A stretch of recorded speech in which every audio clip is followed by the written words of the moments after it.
Friends, आज आपण इयत्ता चौथीतील स्कॉलरशिपमधील बुद्धिमत्ता चाचणी या विषयावरील प्रश्नांचा सराव करत आहोत.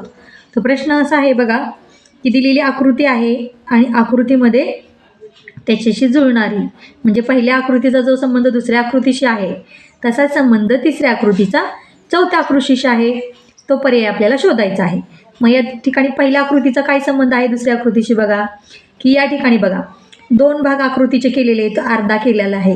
वरचा जो भाग आहे तो दुसऱ्या आकृतीत खाली गेला आहे आणि खालचा भाग जो आहे तो दुसऱ्या आकृतीत वर गेलेला आहे. या ठिकाणी बघा आता जे तुम्ही हे साइन बघितले, स्टार आहे असाच राहिलाय, वर गेलाय. परंतु जर हा वर्तुळ पाहिला तुम्ही, वरच्या बाजूला रंगवलेला होता तो खालच्या बाजूला रंगवलेला आहे आणि त्रिकोणाचं टोक वरती होतं ते खाली गेलेलं आहे.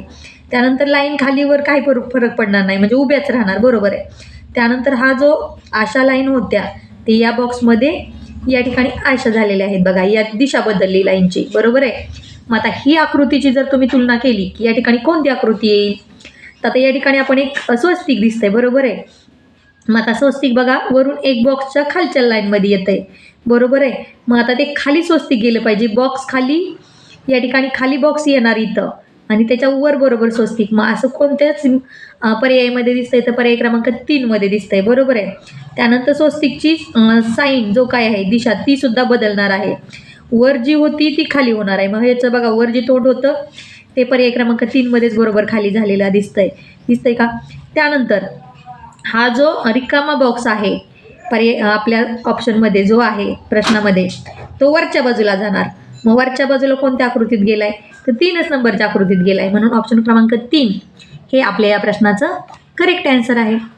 त्यानंतर पुढचा प्रश्न काय आहे की गटात न बसणारे पद ओळखा. म्हणजे विशिष्ट पद्धतीने 3 पद जी आहेत ती सारखी आहेत, परंतु एक पद वेगळ्या पद्धतीने आलेलं आहे ते आपल्याला ओळखायचं आहे.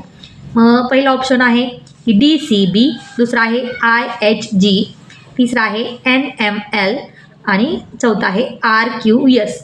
तर याच्यात तुम्ही नीट ऑब्झर्वेशन केलं तर काय वेगळं दिसतंय तुम्हाला, एक विशिष्ट साखळी दिसती, कशा पद्धतीने पद आलेली आहेत. तर या ठिकाणी बघा आपण ABCD म्हटलं, ABB आलं इथं, BCD म्हणजे उलट क्रमाने अक्षरं घेतलेले आहेत, BCD. त्यानंतर EFGHI, बरोबर आहे, शेवटच्या अक्षराकडून क्रमाने घेतलेले आहेत. त्यानंतर बघा GHIJKLMN हे सुद्धा बरोबर आहे, परंतु शेवटच्या आकृतीत बघा LMNOPQRS असं पाहिजे होतं, परंतु त्यांनी तसं दिलंय का, QRS न देता S अगोदर दिलाय. त्याच्यामुळे ऑप्शन क्रमांक 4 हा आपलं आन्सर होईल. काय चुकीच्या पद्धतीने पद आलंय, गटात बसत नाही. त्यानंतर नेक्स्ट क्वेश्चन बघा की बैल, शेळी, बेडूक, काळवीट. तर यापैकी आपल्याला वेगळं पद गटात जे बसत नाही ते काढायचे. मग तिन्हींमध्ये एक विशिष्ट साम्य आहे.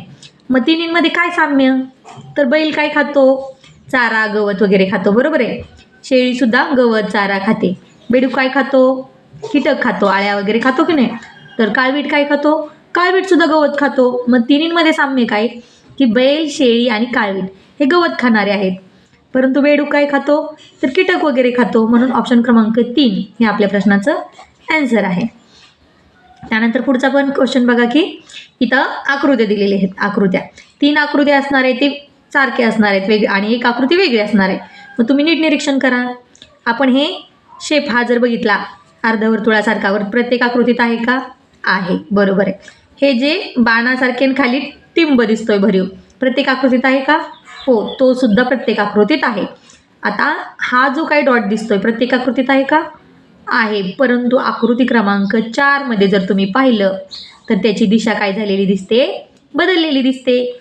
ज्या प्रत्येक आकृतीत डाव्या बाजूला डॉट आहे तो या आकृतीत उजव्या बाजूला गेलाय आणि ही जी काही लाईन आहे प्रत्येक आकृतीत उजव्या बाजूला आहे, ती 4थ्या क्रमांकाच्या आकृतीमध्ये उजव्या बाजूला गेलेली आहे, उजव्या बाजूची डाव्या बाजूला गेलेली आहे. म्हणून ऑप्शन क्रमांक 4 हे आपल्या प्रश्नाचं करेक्ट आन्सर आहे. या ठिकाणी नेक्स्ट क्वेश्चन बघा की 1 नंबर आहे त्याच्यामध्ये काय दिले, 4 दिले, ब्रॅकेटमध्ये 144 दिले, बाहेर 3 दिले. त्यानंतर दुसऱ्यामध्ये काय दिले, ब्रॅकेटमध्ये 125 दिले आणि बाहेर 3 आणि 5 दिले.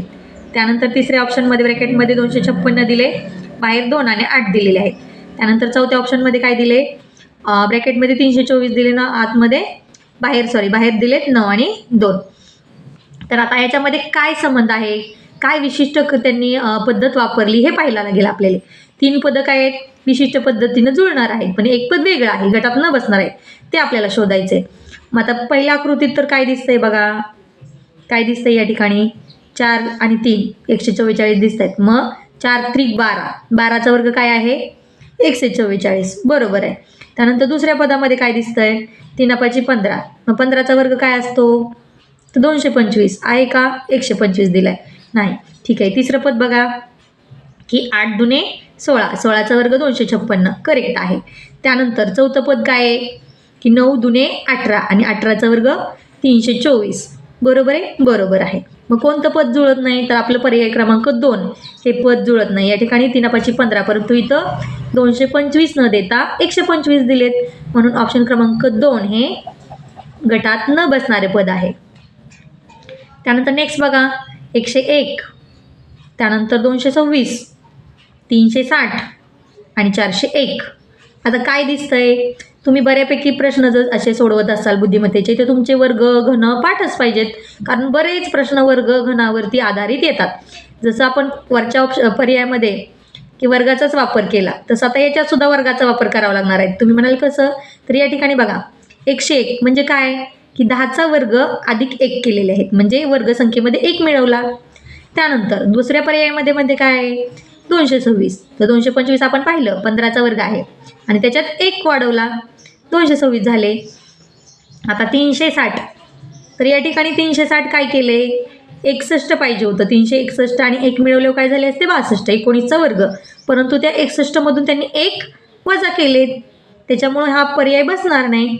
आणि चौथ्या पर्यायात बघा 400, कशाचा वर्ग आहे ते 20चा आणि त्याच्यामध्ये 1 मिळवलेत, म्हणजे वर्ग अधिक 1 हे या ठिकाणी वापरलेला आहे नियम, परंतु तो नियम या ठिकाणी ऑप्शन क्रमांक 3 मध्ये बसत नाही. वर्ग वजा 1 केलंय, म्हणून ऑप्शन क्रमांक 3 हे आपलं करेक्ट आन्सर आहे.